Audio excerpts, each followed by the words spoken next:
धनपुर नाम के छोटे से गांव में एक गरीब किसान रहता था। रामू मेहनती, ईमानदार, पर किस्मत हमेशा उसके साथ खेल खेलती थी। हाय राम राम। ये मिट्टी भी ना पता नहीं इस बार खुश होगी भी कि नहीं।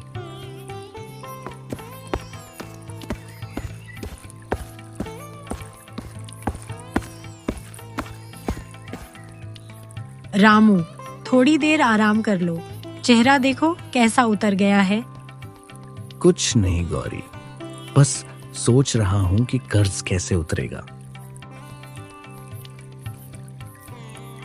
कर्ज से बड़ा आदमी कौन। इंसान ने मेहनत न छोड़ी तो रास्ता खुद बन जाता है। सही कहती हो, पर ठाकुर लालचंद की धमकियां सुनकर दिल घबराता है। ठाकुर लालचंद अपनी मोटी मूंछों को ताव देते हुए खेत में आता है। रामू, ओ रामू!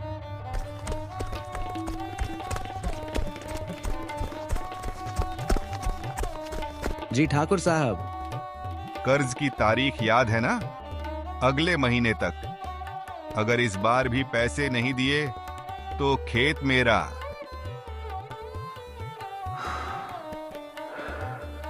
पर ठाकुर साहब, आप तो जानते हो पिछले साल सूखा पड़ा था। सूखा पड़ा था या बहाना पड़ा था? मेरा पैसा पानी में नहीं बहना चाहिए रामू। ठाकुर साहब, आप चिंता न करें, फसल पर भरोसा रखिए। मुझे फसल पर नहीं, अपने दिमाग पर भरोसा है। और दिमाग कहता है ये खेत अब जल्द ही मेरा होगा।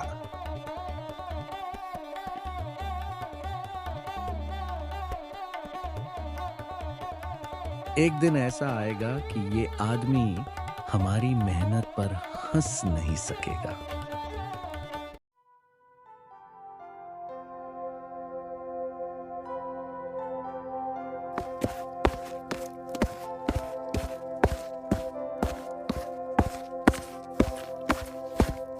रामू भैया, बड़ी टेंशन में लग रहे हो।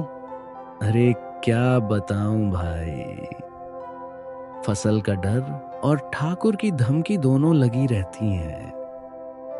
माधव एक चमकदार बीज का पैकेट दिखाता है। ये देखो, ये नई किस्म है। एक दाना 2 दाने बनकर निकलता है। इतना फर्क? सच में? पूरी मार्केट में धूम मची है। महंगा है पर फसल 2 गुनी। 2 गुनी? इतना चमत्कार कैसे? विज्ञान है भाभी। आजकल खेती में दिमाग लगाना पड़ता है। अगर ये बीज लग गया तो कर्ज भी उतर जाएगा और थोड़ा सा घर भी सुधर जाएगा। लालच में मत पड़ना रामू। हमने हमेशा देशी बीज से ही खेती की है।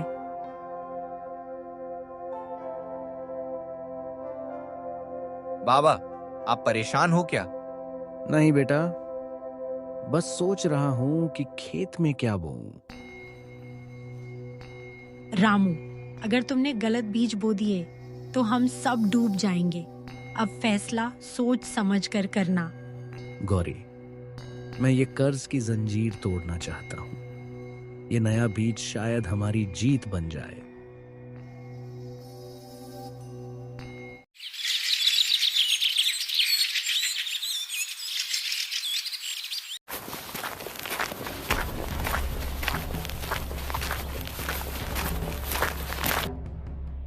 रामू, मैंने सुना है तुम नए बीज लेने की सोच रहे हो। पैसे कौन देगा? आपको कैसे पता? मुझे इस गांव में सब पता चलता है और मैं तुम्हें पैसे देने आया हूं। गौरी संदेह करते हुए बोलती है। ठाकुर साहब, आपकी मदद ये पहली बार है। हाँ हाँ, बदले में बस एक कागज पर साइन करवा लूंगा। अगर फसल खराब हुई तो खेत मेरा। नहीं, कभी नहीं। ठाकुर साहब, ये तो बहुत बड़ी शर्त है। लेना है तो लो, नहीं तो अगले महीने कर्ज के साथ खेत भी ले लूंगा। रामू मजबूरी में हस्ताक्षर कर देता है।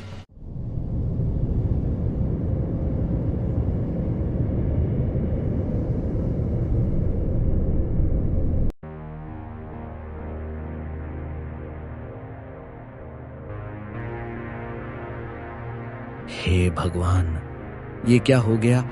मैंने कहा था ना, ये बीज मत लेना। गौरी, मुझसे गलती हो गई, मुझे माफ कर दो। माधव दौड़ता हुआ आता है। अरे रामू भाई, ये बीज गर्मी में नहीं उगते, ये तो ठंडी जमीन के लिए होते हैं।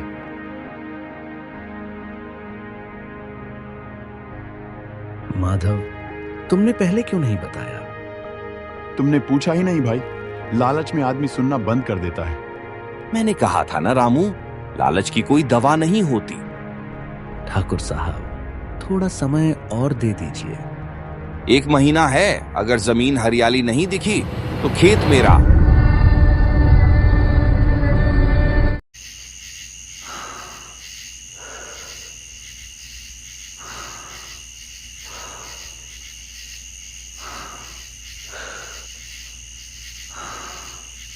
रात, आधी रात, रामू खेत में अकेले बैठा रो रहा है। छोटू धीरे से पास आता है।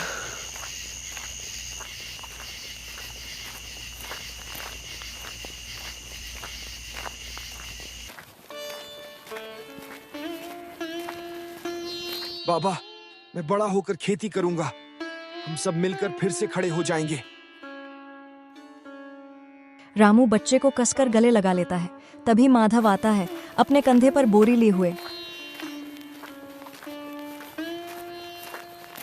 रामू भाई, जब तक जिंदगी है तब तक उम्मीद है।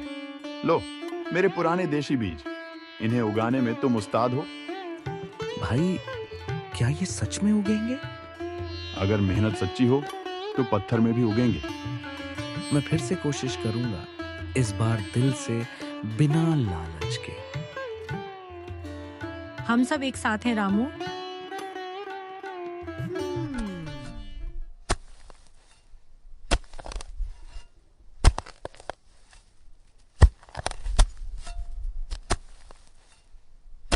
कड़ी मेहनत, दिन रात काम, बारिश आती है, पौधे उगते हैं, खेत हरा होने लगता है।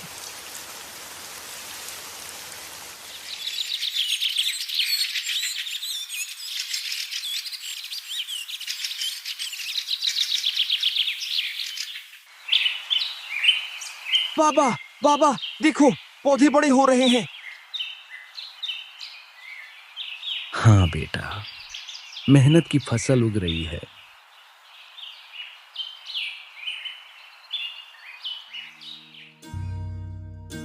फसल कटने का दिन, खेत में सोने जैसी धूप और हरी फसल। गांव वाले हैरानी से देखते हैं।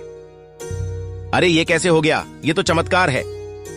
लालचंद का प्लान फेल हो गया।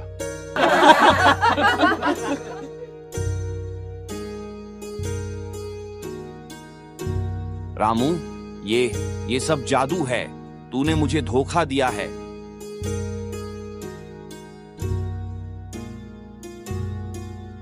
ठाकुर साहब, धोखा मैंने नहीं, लालच ने दिया था।